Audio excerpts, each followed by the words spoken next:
कहानी। एक चिड़िया, उसके दो बच्चे उसके साथ उसके घोंसले में रहते थे। और वहां उस पेड़ पर सभी चिड़िया अपने घोंसलों में रहती थी। चिड़िया अपने और अपने बच्चों के लिए बरसात आने से पहले खाना इकट्ठा कर रही थी, ताकि बरसात के दिनों में उसे कोई खाने की दिक्कत ना हो।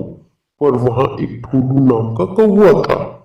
वो हर वक्त मस्ती और हवा में कलाबाजी लगाना, सबको परेशान करना, सबके घोंसलों को तोड़ देता था।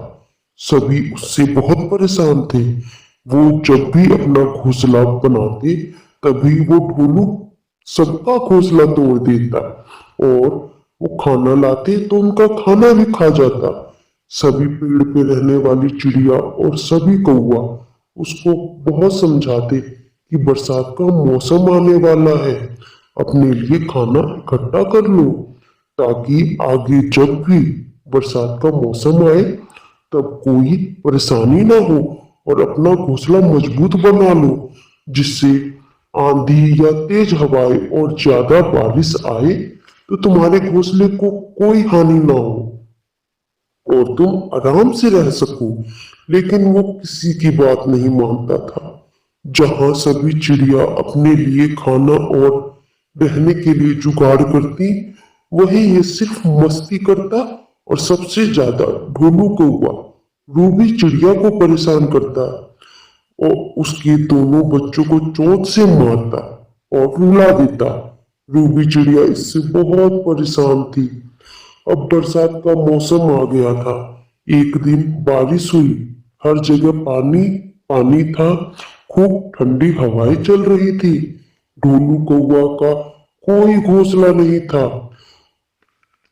वो बारिश से और हवा से बचने के लिए पत्तों में छिप रहा था, जिससे कोई फर्क नहीं पड़ रहा था।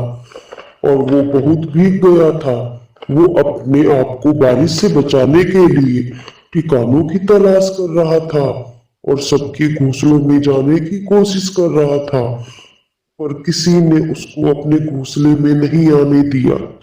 उसी पेड़ पर रूबी चिड़िया ने अपने लिए एक सुंदर सा घोंसला बनाया हुआ था, जिसमें रूबी और उसके दोनों बच्चे रहते थे।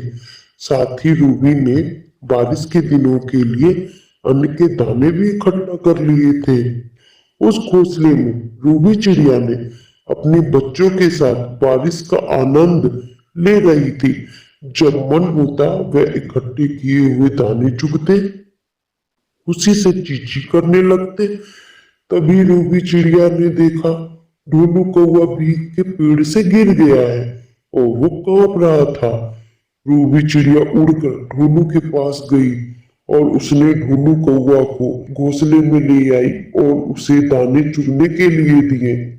फिर ढोलू कौवा ने रूबी चिड़िया से माफी मांगी और बारिश खत्म होने पर ढोलू कौवा अपने लिए घोंसला बनाया और कुछ दाने भी इकट्ठे कर लिए।